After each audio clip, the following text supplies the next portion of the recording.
언제부턴가 몇몇 분들은 예배만 드리면 눈을 감고 있는 분들이 있어요. 그건 좋은 건 아닙니다. 눈을 크게 뜨시고 집중하시기를 바랍니다. 자, 먼저 우리 한국 2015년에 발표된 종교 인구 통계를 잠깐 보여드리겠습니다.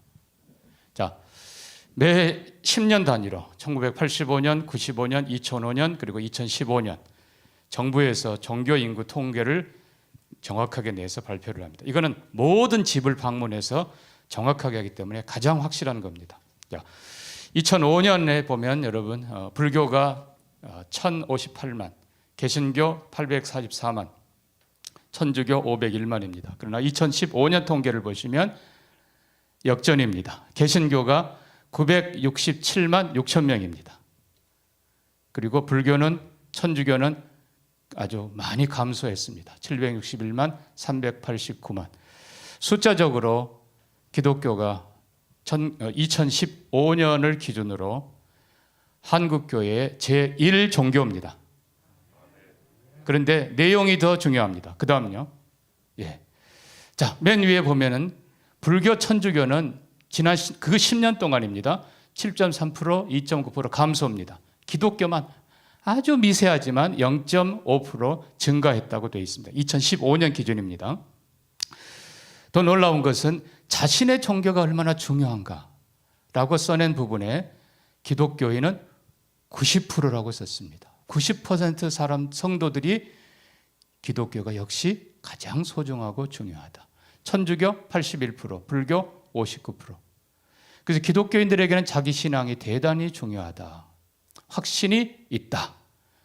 자, 종교의식 참여 2005년에 60%, 2015년에 무려 80%로 늘으면서 20%가 다른 데는 감소입니다. 천주교, 불교는. 그러나 기독교만이 증가했습니다.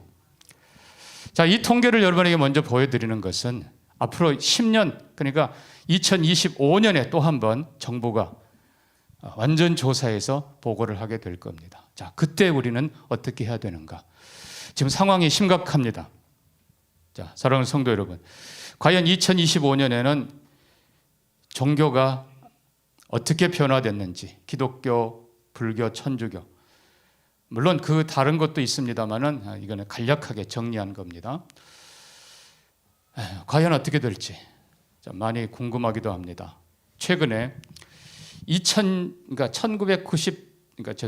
2015년 이후로 한 3년까지는 괜찮았습니다. 그런데 급속도로 안티들이 나타나기 시작했고, 제가 정부를 탓하지는 않겠습니다만은 미디어, 방송, 여러 매체들이 기독교를 집중 공격하기 시작했습니다. 과거에는 좋은 것들을 보면서 최소한 구제, 사회복지 75%는 기독교인이 합니다.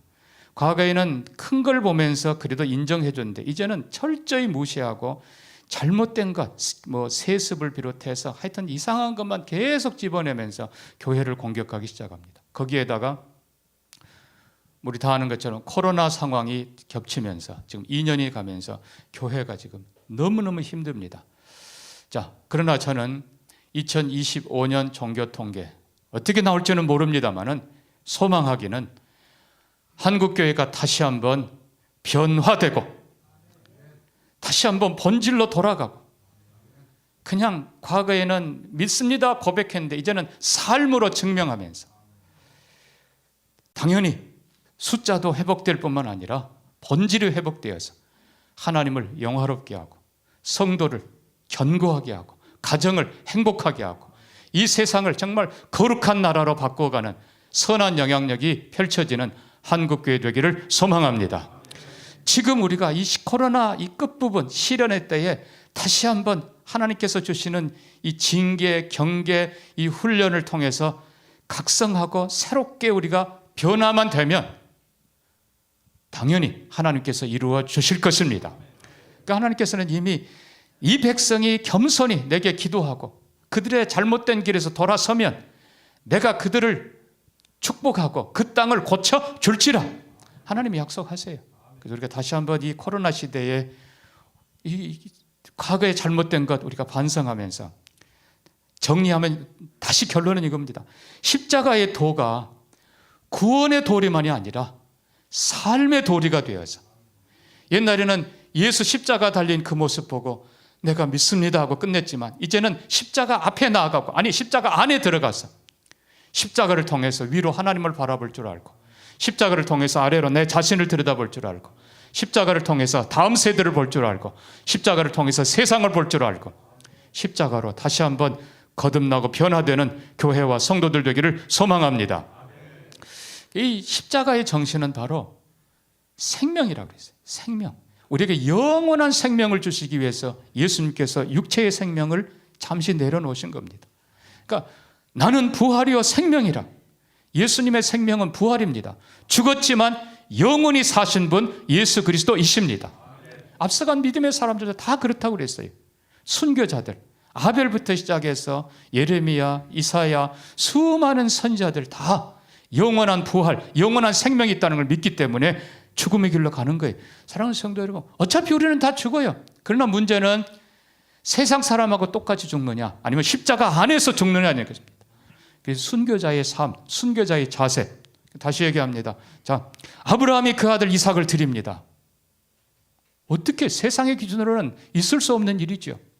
그러나 아브라함은 성경이 기록하기를 하나님께서 이삭을 다시 살릴 줄로 믿은지라. 우리가 정말 부활을 믿는다면 아브라함처럼 죽음의 길을 들어가는 거예요.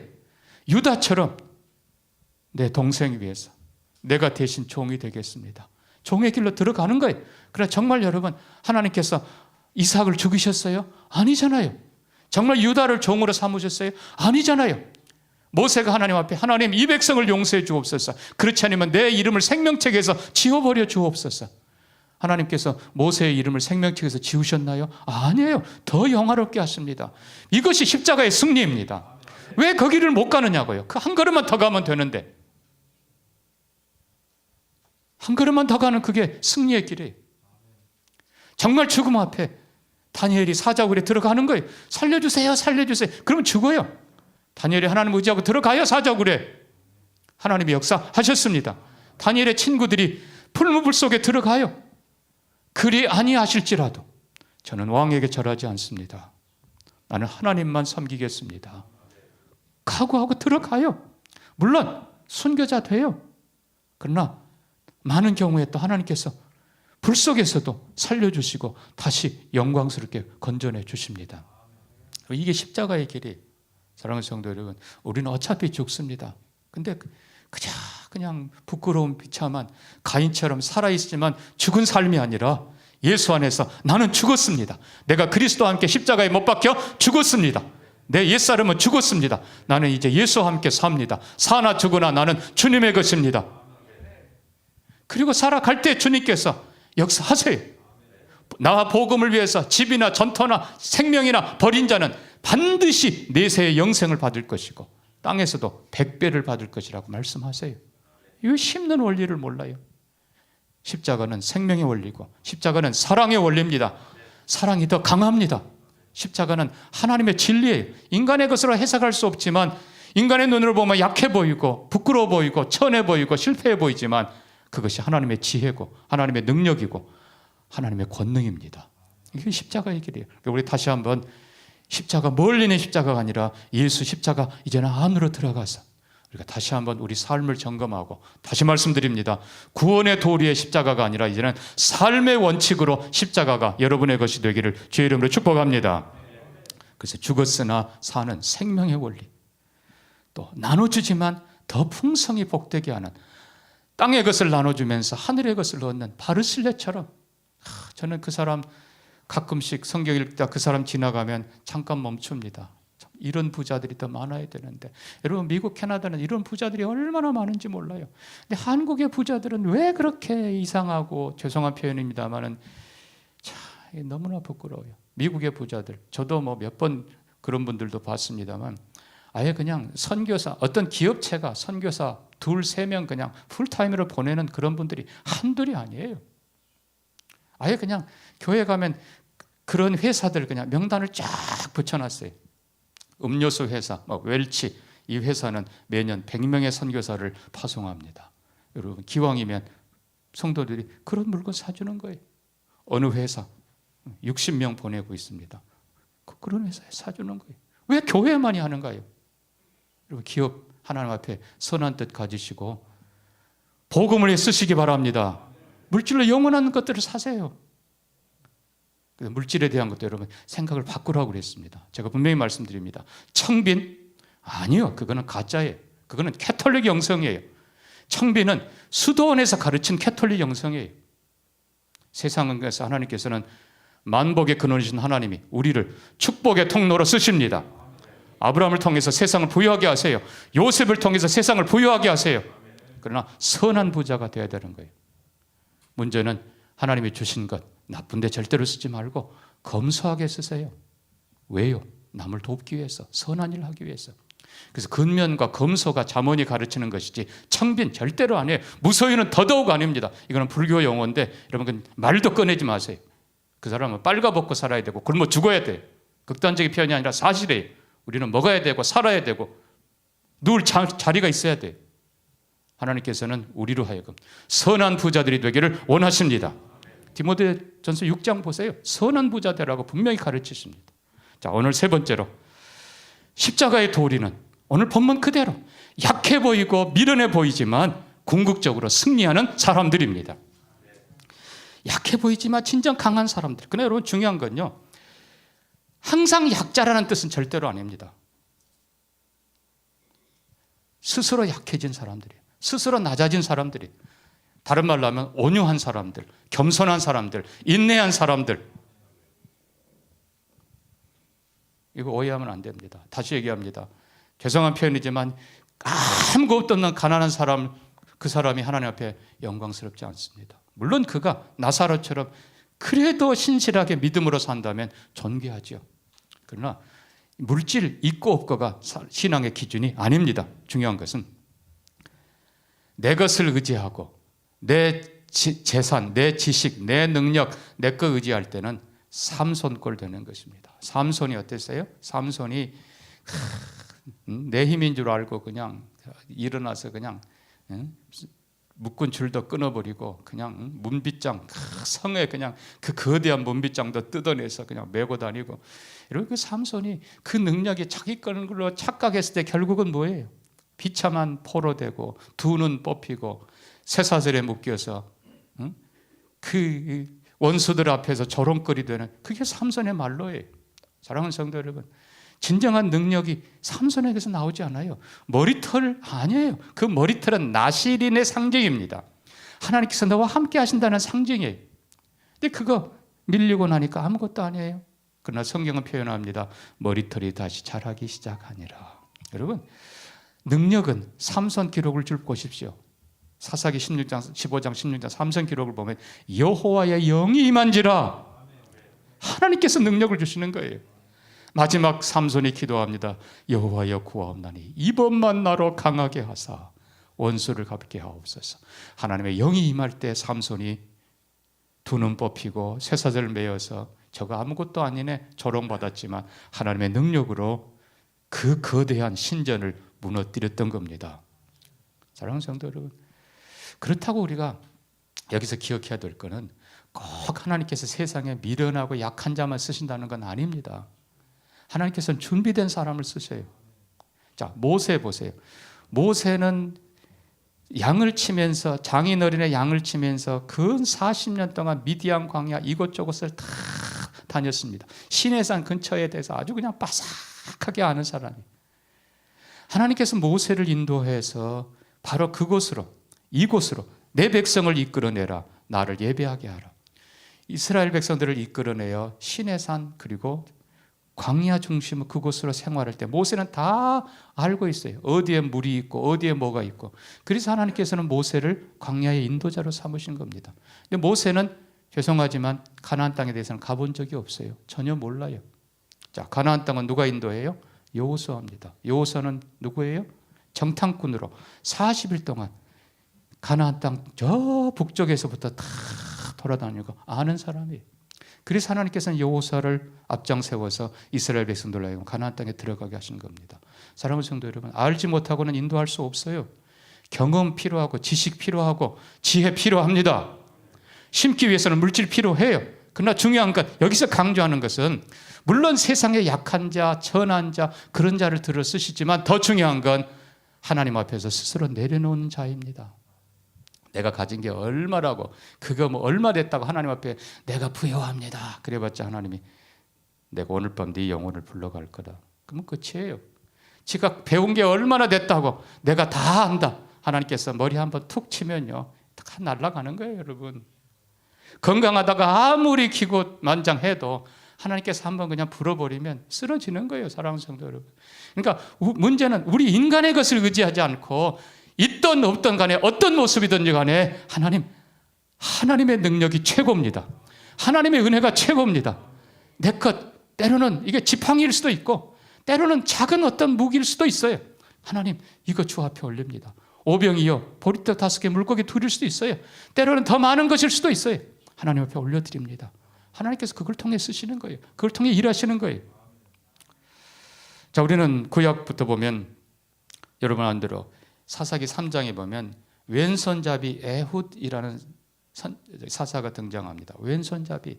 그리고 중동의 문화를 아셔야 돼요. 중동은 왼손은요, 이거는 뭐 아주 불결한 데만 쓰는 겁니다. 얼마 전에 LA에서 전에 한 말씀드렸죠. 이제 꽤 됐네요. 이제는 한국 사람이 여러분 아랍계 애들이 얼마나 이쁜지 아세요? 눈 토롱토롱하고 막 이쁘다. 그리고 왼손으로 한번 만졌는데 고발이 들어와가지고 나중에 법정에서 견디다 못해서 3만 불 벌금 내고 겨우 풀려났어요. 그 왼손 자르겠다고, 손목 자르겠다고 거기서 그 난리를 친 거예요. 왼손 썼다고. 여러분, 에훗, 오른손 문화의 왼손잡이. 다른 말로 하면 오른손이 없든지 아니면 뭐 작은 손이든지 하여튼 왼손잡이. 어떻게 보면 인간 취급 못 받던 그런 시대, 그런 상황 속에서. 그러나 하나님께서는 그 사람을 쓰십니다. 엉뚱하게 정반대로 칼을 딴 데다 꽂으니까, 다른 사람하고는 반대로 꽂으니까 그걸 또 하나님께서 이용하셔서 에글론이라고 하는 비대한 거대한 암몬 족장을 죽이게 하시고 하나님께서도 새로운 역사를 이루십니다. 여러분 잘 아는 대로 야베스의 기도, 야베스라는 이름 자체가 고통의 아들 뜻이에요. 고통의 아들. 어머니가 고통스럽게 낳고 아마도 이 아이가 장애가 있지 않았나, 그렇게 대부분 학자들은 봅니다. 야베스가 그러나 하나님께 기도합니다. 하나님이여, 내게 은혜를 주사 내가 환난을 벗어나게 하시고 내 지경을 넓혀 주옵소서. 유다 지파 야베스, 하나님께서 그의 기도를 들으시고 응답해 주셨더라. 여러분, 강하고 약하고가 문제가 아니에요.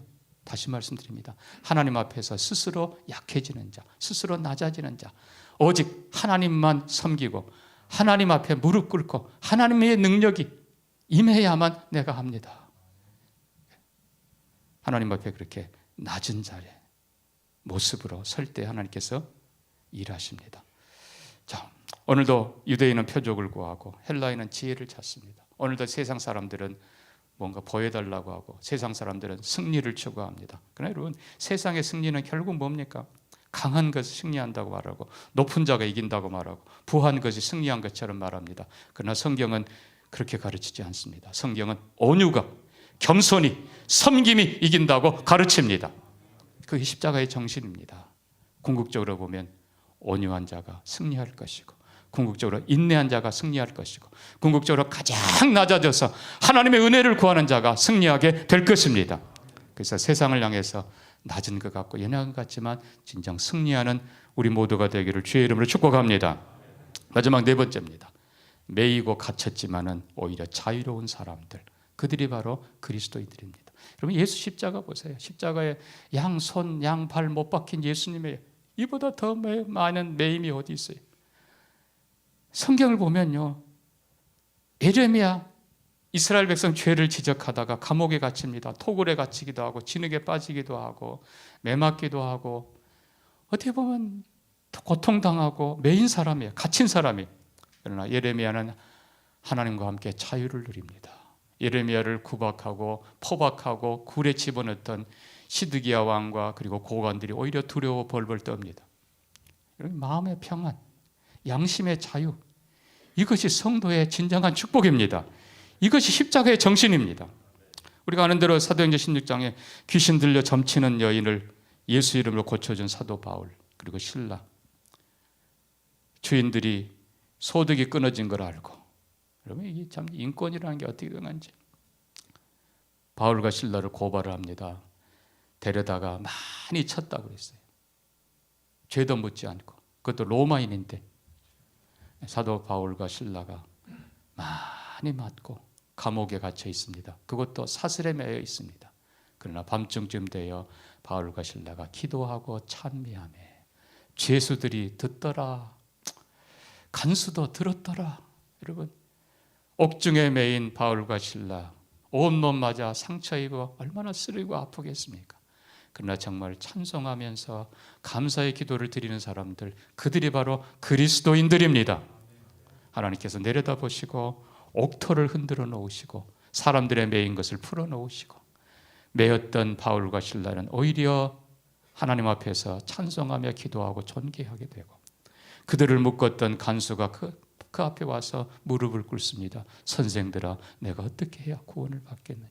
사랑하는 성도 여러분, 하나님의 사람들, 그리스도인들은 어디에 있든지 간에, 무엇을 하든지 간에, 상황이 어떻든지 간에 찬송할 줄 아는 사람들입니다. 기도할 줄 아는 사람들이, 심령의 평안을 누리는 사람들이에요. 양심의 자유를 누리는 사람들입니다. 우리 대한민국 헌법에도 모든 국민은 양심의 자유를 가진다라고 되어 있어요. 우리 교단 헌법 제1장 제1조가 양심 자유입니다. 양심의 주인은 하나님이시라. 하나님께서 우리 마음에 선한 마음, 하나님의 선한 법을 심어두셨습니다. 그것이 양심이. 성도는 갇혔지만, 성도는 매맞지만, 성도는 모욕당하지만, 성도는 세상으로부터 때로는 불편한 걸 당한다 하더라도 양심은 언제나 자유로운 사람들이 성도들입니다. 양심은 자유 얻었네. 아멘. 양심의 자유, 심령의 평안. 여러분, 뭔가 조금 어떻게 하면 두려워 벌벌 떠는, 그게 세상 사람들 모습이. 그러나 우리 안에 하나님이 계시고, 우리 안에 성령님이 계시고, 우리 안에 영원한 생명이 있고, 우리 안에 하나님의 은혜가 함께합니다. 우리는 조용히 찬송할 수 있습니다. 우리는 조용히 기도할 수 있습니다. 우리는 어떤 상황에서도 감사할 수 있습니다. 이것이 능력이에요. 이것이 승리예요.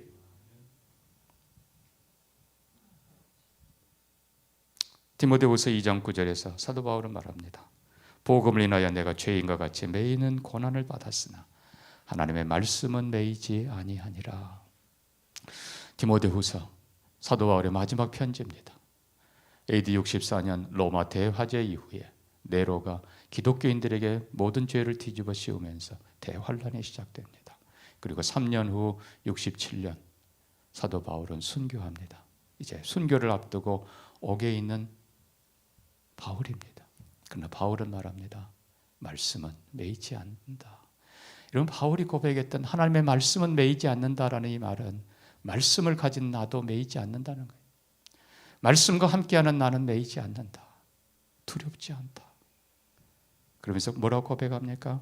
내가 믿음의 선한 싸움 싸우고 달려갈 길 마치고, 아멘입니까?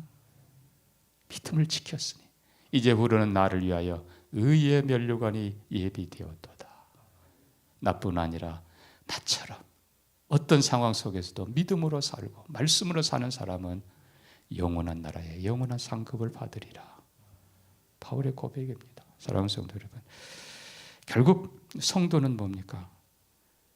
내가 한다고 생각하면 알지 못하는 초행길, 두려운 일 닥치면 우리는 감당 못해요. 우리 앞에 코로나가 닥칠 세상에 누가 알았습니까? 우리는 아무리 강한 자도, 아무리 똑똑한 사람도 5분, 10분 미래를 살아본 사람 아무도 없어요. 그러나 우리 안에 영원을 보는 분이 계십니다. 우리 안에 인생을 보는 분이 계십니다. 우리 안에 하늘을 아는 분이 계십니다. 예수 그리스도, 그 길을 다 알고 있는 전문가가 운전할 때는 두려움 없습니다. 그래서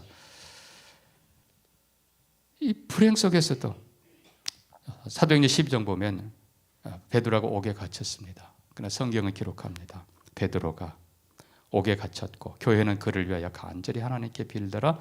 베드로가 두 군인 틈에서 두 쇠사슬에 매여 누워 자는데, 그냥 베드로 성격 그대로 표현했습니다. 누워 잔다라는 표현이 존다고 하지 않았어요. 그냥 코 골고 자는 거예요. 그럼 감옥에서 두 군인 사이에서 쇠사슬에 매였지만 베드로는 코를 골고 자고 있습니다. 마음의 평안인 거예요. 하나님께서 천사를 통해 흔들어 깨웁니다. 베드로야 일어나라. 그렇게 깊이 자고 있어요. 이게 평안해요. 마음의 평안. 폭풍 치는 갈릴리 바다에 제자들은 무서워서 노저으면서 주님 우리가 죽게 생겼습니다. 성경은 기록하기를 예수께서 고물에, 배 뒤쪽에 고물에서 베개를 베고 주무시더라. 그냥 완전히 그냥 주무시고 계세요. 예수님의 그 평안이 내 평안을 너에게 주노라. 전쟁이 일어도 환란이 있어도 마지막 때 어떤 일이 있어도 평안하라. 담대하라. 내가 너와 함께 함이니라. 이게 그리스도인이. 이게 십자가예요. 예수님 십자가 지시면서 두려워하지 않았어요. 물론 우리를 위한 죄가 형벌이 얼마나 큰지 알기 때문에 주님께서도 굉장히 걱정 많이 하셨죠. 나를 위해 기도해달라 하셨어요. 그러나 정작 기도하신 예수님은 십자가 위에서 담대하십니다. 오히려 사랑하는 어머니를 요한에게 부탁하기도 하시고 성경의 말씀을 그대로 이루어 가시고 마지막 아버지여 내 영혼을 아버지 손에 부탁합니다. 평안하게 가십니다. 존 웨슬리라고 하는 유명한 봉사가 있었습니다. 감리교 창시자지요. 영국의 좀 위대한 역사를 이룬 후에 신천지 미국을 향해서 그가 큰 뜻을 품고 갑니다. 근데 대서양 중간에 파도가 일어나는데 폭풍 후에 그냥 온 사람들이 그냥 배에 탄 사람들이 두려워 벌벌 떱니다. 웨슬리도 무서워가지고 그냥 벌벌 떱니다. 그냥. 근데 가만 들어보니까 그 파도치는 폭풍 속에서 찬송 소리가 들려요. 이게 뭔가? 그냥 흔들리는 뱃속에서 앞으로 가봤더니 저 뱃머리에서, 여러분 뱃머리는요 파도를 정면에서 맞기 때문에 굉장히 이게 요동이 심합니다. 저도 바닷가 출신이라서 혹시 여러분 멀미하는 분은 배 뒤쪽으로 타시기 바랍니다. 뒤쪽에 한가운데, 뒤쪽에 가운데, 그게 제일 안전한데 배 머리 쫙 앞에서 10여 명의 사람들이 다 서로 손을 잡고 찬송하면서 기도하면서 웨슬리가 놀래가지고 거기를 겨우 기어갑니다. 당신들 누구요? 우리는 모라비안 형제들입니다. 모라비안 형제들. 집 떠나 신앙 때문에 고향 떠나 방황했지만 하나님께서 언제나 그들을 선교사들로 믿음의 사람들로 써주기를 기대하고 그렇게 섬기면서 개신교 역사상 선교사를 제일 많이 보냈던 교회, 모라비안 교회입니다. 그 멤버들이 폭풍 속에서 손에 손을 잡고 기도하고 있어요. 찬송하고 있어요. 웨슬리가 도전을 받고 그들과 함께 몇 달을 거하면서 그래, 신앙은 말이 아니라 삶이다. 구원의 도리를 넘어서 십자가의 삶이다. 그가 철저하게 삶을 배우고 미국으로 건너가 미국의 부흥의 역사를 시작했던 겁니다. 말씀을 맺습니다. 사랑하는 성도 여러분, 다시 한번 말씀드립니다. 우리가 믿는 십자가는 구원의 도리만이 아닙니다. 예수 십자가 통해서 구원받기를 축복합니다. 그러나 그것이 삶의 도리인 것을 기억하면서 내가 그리스도 안에, 십자가 안에 들어가서 위로 하나님을 바라보면서 영원하신 하나님, 생명의 주인을 바로 만나시기를 바랍니다. 아래로 십자가, 내게 평안이고 내게 능력이고 내게 축복인 십자가를 바로 잡으시기를 바랍니다. 십자가의 한 면을 바라보면서 내게 주신 모든 것 가지고 내가 세상을 향한 축복의 통로가 되고 쓰임받는 여러분 되기를 바랍니다. 또 한편으로는 대적들을 향해서 예수의 십자가로, 사랑으로, 기도로, 섬김으로, 오히려 인내로 이기면서 십자가의 능력을 체험하는, 그리고 드러내는 저와 여러분 모두가 되기를 주의 이름으로 축복합니다. 말씀 기억하면서 기도합니다. 그동안 내가 예수의 십자가, 구원의 도리만 알았다면 주님 용서해 주옵소서. 이제는 내가 십자가 안에서 내 삶의 도리로 살겠습니다. 십자가 정신으로 살겠습니다. 아멘입니까? 아멘. 우리 같이 한번 기도합니다. 하나님 아버지, 우리 주님 예수 그리스도의 십자가가 나를 위해 죽으시고 부활하신 구원의 도리를 넘어서 나를 영원히 살게 하고 이 땅에서도 하나님 자녀답게 살게 하고 자녀를 살리고 세상을 살리는 진정 능력과 축복의 통로가 되게 해 주옵소서. 십자가의 삶을 사는 우리가 되기를 소망하오며 예수님 이름으로 기도합니다.